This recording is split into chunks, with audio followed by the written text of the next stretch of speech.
And our guest at this time was involved in what I thought was one of, if not the best fights of 2022. His fight against Michael Conlan, who is also fighting this weekend, is one of the best boxing matches that I've ever seen, period. Now, I really wanted to have him on today, this guest, because he's got a huge rematch on Saturday, but also we share something in common. We are both gigantic Nottingham Forest fans. And so without further ado, let me say hello to the pride of Nottingham, the one and only Leigh Wood. Forest are magic on and off the pitch. Forest are magic on and off the pitch. Come on, Leigh Wood. What's happening, Leigh? How are you?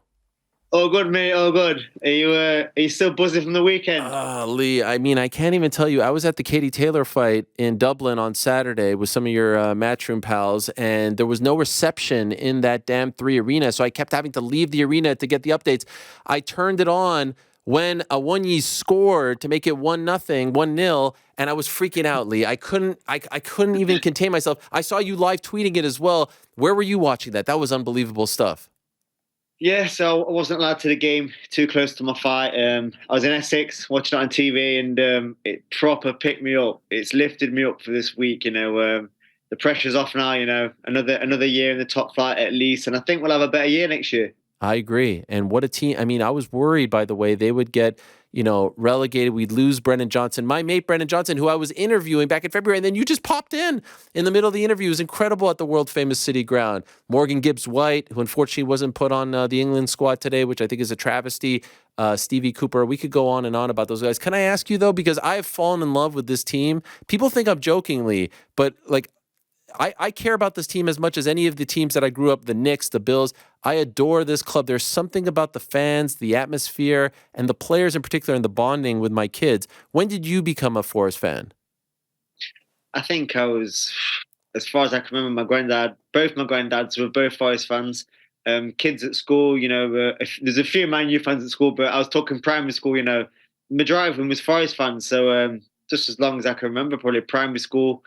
I remember running around primary school shouting Pierre Van Odonk's name, which was probably like late 90s, which was probably when Forest went down from the top flight and we've only just got back to. And this season, did you go to a lot of games? Yeah, I've got season tickets. Obviously, I have to work around it with fights. But yeah, I go to as many home games as I can. Actually, the weekend that you fought Lara the first time, that was the one where they tied Man City, right? Chris Wood?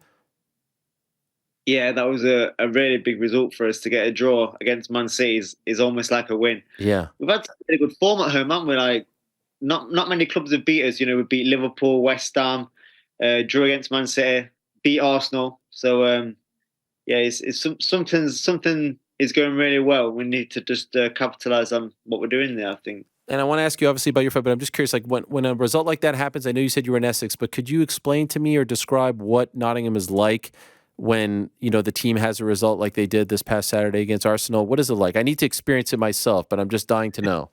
It just lifts everyone's mood in the city, lifts spirits in the city. And you know what the atmosphere is like down the City Ground. They're saying it's the best in the league. And that's some other fans, travelling fans, coming from the top 5 clubs saying that we've got the best atmosphere out of the whole league. So, for him to say that, it's pretty special. I think not just because we've been outside of the top flight so long, but I think the Nottingham people do get behind the sports. And, the county next door, you've got the cricket, Trent Bridge, myself, Nottingham Panthers. The fans are just passionate and they get behind their own. It is great. Who's your favorite on the team right now? I can't have favorites, can I? Okay, fine. You know what it is? Like, I'm really, I'm quite tight with Steve Cooper. Wow. He's such a great guy. I talk to him here and there, and yeah, he does a lot for me. And we're talking now. Let's hope he keeps his job because he's done a fantastic job the last few years. That's one of my favorite stories of this past season, by the way. The fact that all these other clubs pulled the plug on their manager. And can I say we? Am I allowed to say we, Leigh? Yeah, you're not saying, if you're a fan, mate, you're a fan. All right, because some of the people, they call me a plastic fan, but I have it in my blood. All right, and we stuck with Stevie. By the way, yesterday was Brendan Johnson's birthday. Happy birthday to Brendan. You got to actually be in the room with him. I don't know if I'd be able to handle that, Leigh, if I'm being honest. I mean, I proper love Brendan Johnson. What a guy he is. Was he 22 yesterday? 22, just a kid. Still a baby. Yeah, still Yeah. a baby. A lot of time is to progress. Yeah. Give me By the very way, good. why isn't this fight happening in Nottingham? You're the mayor of Nottingham. Why aren't you fighting back in Nottingham? Yeah, if it was up to me, it would be in Nottingham, and it would have been on a different date. But I kind of had to dig my heels in to get the rematch next because Eddie was trying to get the fight made with Warrington, and I was going to fight the winner. But I didn't want that. I didn't want my belt to be passed around. Sometimes it's mandatory, so you can be chasing your tail, and it might never happen. I said, look, I want this rematch, and whatever it takes, I want it next. He's like, well, it might have to be here. I was like, all right then. It might have to be then. I was like, all right then. So yeah, it's a fast turnaround because of that. It's in a different city because the TV date was set and it had to be then. Nottingham Arena was booked. Oh. Sheffield Arena was booked. So here we are in Manchester. But I feel great. Everything's gone really well. Preparation's gone perfect. Can't wait for Saturday night. Okay, so that was actually my next question. I love the fact that you're going right back into the fire, but it's literally 3 months. Like you don't see this often, especially after the way the fight ended. Just from a health standpoint, in a perfect world, would you have rathered, wait a little bit longer to do this fight? Personally, no, just because a few reasons really. The first one being the first time I boxed Lara, I had a year out the ring, and that's a long time. A whole year out the ring is to compete at that level. Just going through everything like the routine of fight week and getting in the ring and that. Oh, I feel like I've done it yesterday. I feel like I'm I'm seasoned again. Like I've boxed regular. I feel like I've been boxing regular, and also my age, like I'm 34, I'm 35 in August. I don't want to be waiting what could be another year for let someone else fight, and then this is the time. I'm still at my best. Um, I'm ready to go. I know what mistakes I made the first time. I know how to put it right. We've made slight adjustments, and yeah, I'm just extremely confident. And if anything, the fast turnaround benefits me more than him because he's not had time to enjoy his win. He's not had time to party, which he probably tried to do a little of. He's not at the time. What mistakes did you make the first fight back in February? So I had a really good few rounds, Yeah. round 4, 5, and round 6. I started to land some really big shots, but it was all off my preparation and setting them up. Because I started to land the big shots, I went away from the prep and started to just look for them big shots. And he was breathing heavy, he was tired. I could see it. He ran out of ideas. But because I went away from the setting up the shots and just looking for the shots, in my head I thought, right, it's about ready now. I can hold my feet, dig them in a little bit. And that's why I kept my feet there and was looking for the shots instead of setting the shots up and swap shots with him. A fight, it was a big fight for you. It was in Nottingham. There was a lot of buzz surrounding it. You were looking so good early on. How long did it take for you to get over the fight, get back into the gym and kind of move on? Or perhaps you haven't moved on. You need Saturday to help you move on. Yeah, my closure will be when I get my belt back. Hmm. Yeah, straight after the fight, I had a holiday booked with my kids. I took both my kids to Dubai. I actually trained out there. I was doing a few runs and that, keeping on it a little bit. Then I got back, I was straight back in the gym, and then the week after that, I was straight back in camp training twice a day. So I've not really had like a layoff. I was straight back on it. Immediately after the fight in the ring, go back and watch the videos. The announcer came over to me and did an interview there, DAZN, and said, "Do you want to do it again?" And immediately I was like, "Yeah, I want to do it again. I want to do it as soon as possible." Hmm. And that's my mindset ever since. I just want to put it right, and thankfully I've got the opportunity to do that on Saturday night. I know you had the public workouts today, and you've seen them. You had Face Off recently. What kind of vibe are you getting from Lara now that you're seeing him? Anything similar from last time? Are you sensing anything different? What are you taking away from these moments? No, fighters like Law, they're very good at what they do, but they can't change, they can't adapt, and that'd probably be worse for him if he did try to change. A lot of fighters, not just Law, but a lot of fighters, they do what they're good at, and it gets them to a certain level. Myself, like, I'm a fighter that adapts to win. I've boxed 3 different styles in my last 3 fights. Conlan was more skillful than me, and I found a way to win. Zukan had the biggest output, punches thrown per round in the division. He had the record for it, and I found a way to win. It's the same with Law. Is a devastating puncher and he's dangerous counter puncher, but I know how to beat him. And last time I had too much success. I got drunk on my own success and made a mistake, and I won't do it this time. Would you say like you got like a little overconfident in there? You started to think that you were untouchable. And not overconfident, but because I was landing them big shots, I started to just think, "Well, he's ready now. He's ready to go," and kind of took disregard of my defense and thought, "I'm landing, I'm landing, I'm landing." and not think about what was coming back as much, and just no setup, no caution.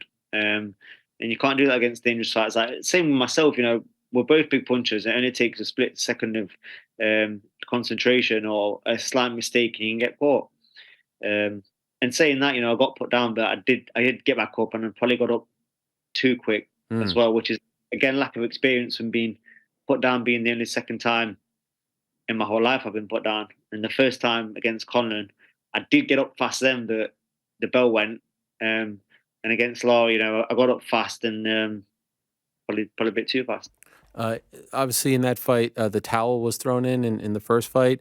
I think you were unhappy with that, right? Are you at peace with that decision, or still till this day, do you wish that never happened?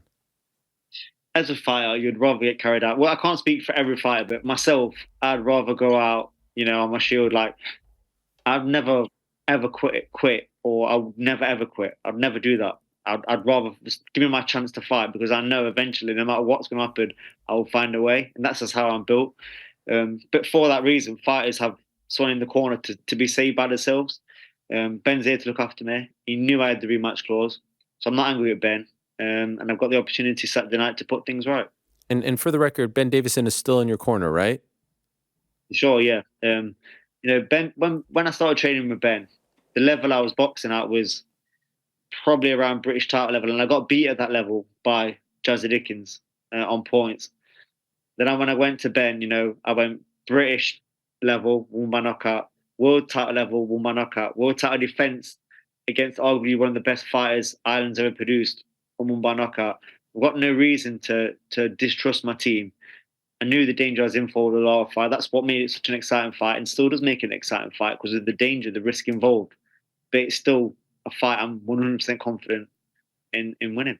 Okay. The only reason why I asked that question was, of course, like famously, there have been instances where Deontay Wilder comes to mind, where the boxer is upset that the corner does that. I personally kind of like seeing that from time to time, not because I want fights to end early, but you want to think that, the corner really cares about the health and safety of the fighter. We saw it this weekend in Ireland with Gary Cully. Peter Taylor threw the towel, although the ref didn't see it for like 30 seconds, which was weird. Was there any part of you that for a moment thought about going in a different direction after what happened? Because I know you were unhappy with that. No, if you knew a lot behind the scenes with Ben and how he operates and Leigh Wood and how they break down boxing, like I honestly believe I'm in the best gym, not just in the United Kingdom, but one of the best gyms in the world for how they see boxing. They work with a lot of fighters around the world. Ben, not many people know, but they do work with a lot of work with Devin Haney.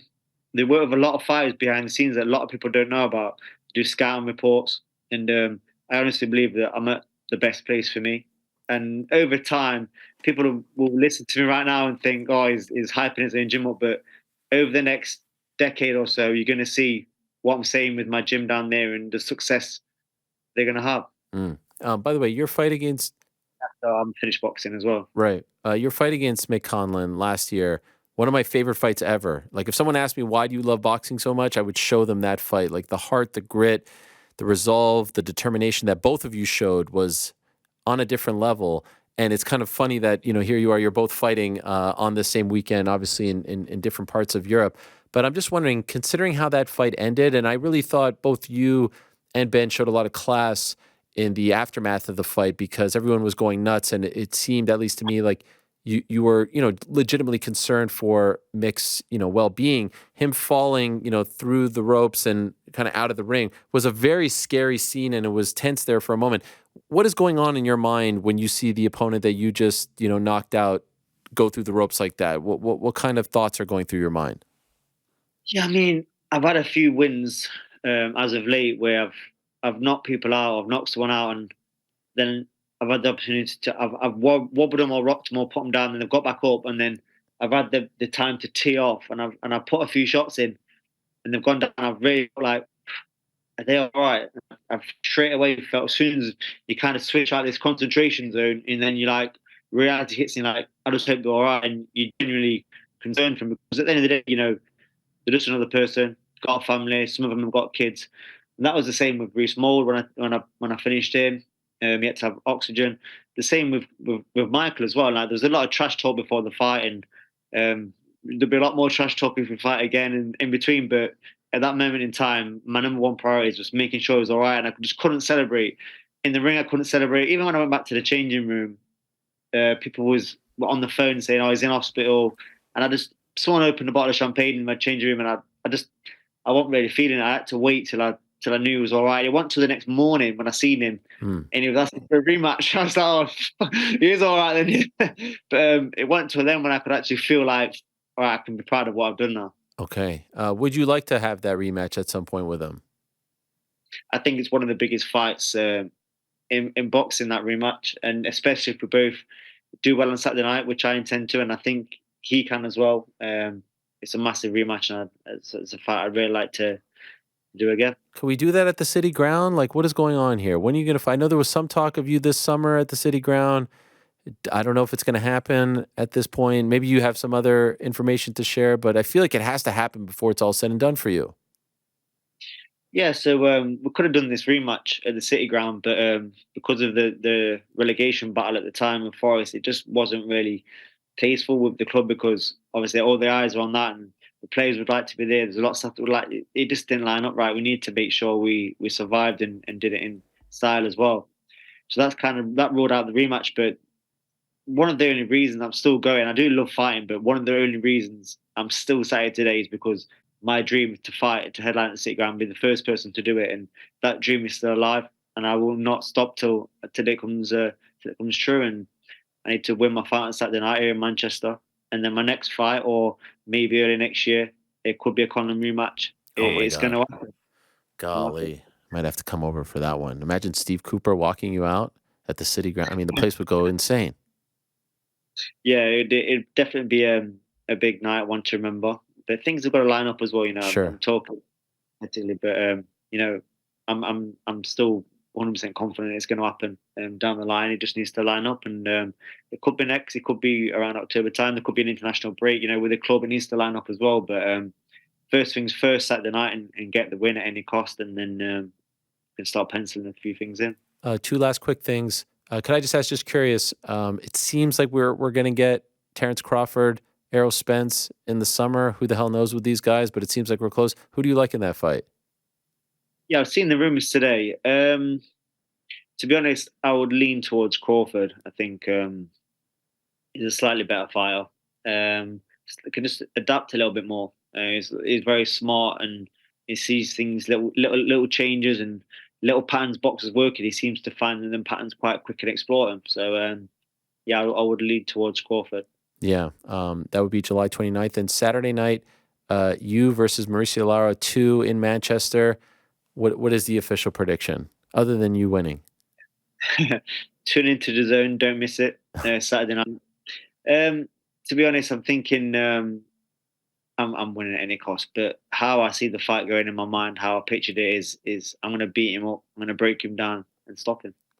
Love it. I wish you the best, my friend. You know, in this chair, we're not necessarily supposed to root for people, but all those rules go out the window when it comes to Nottingham. All right. So I wish you the best, my man. We're pulling for you here. Hopefully, all goes your way on Saturday, and then hopefully we get to see you at the City Ground in the very near future. Thank you so much for coming on, and we'll continue those good vibes from this past Saturday against Arsenal. Hopefully, it extends to you this Saturday. Thanks a lot for that, Ariel. Last game of the season on Sunday, so make sure you don't miss that as well. And next year, if you want to come to a game, just shout me. I've got spare tickets next to me, my season tickets. So just let me know, and we'll get you over. Yeah. Very kind of you. Thank you. You're a gent. I appreciate it. Good luck to you, Leigh. All the best. There he is, the pride of Nottingham. And Nottingham has produced a lot of great fighters. Obviously, Dan Hardy, Paul Daly in the world of MMA.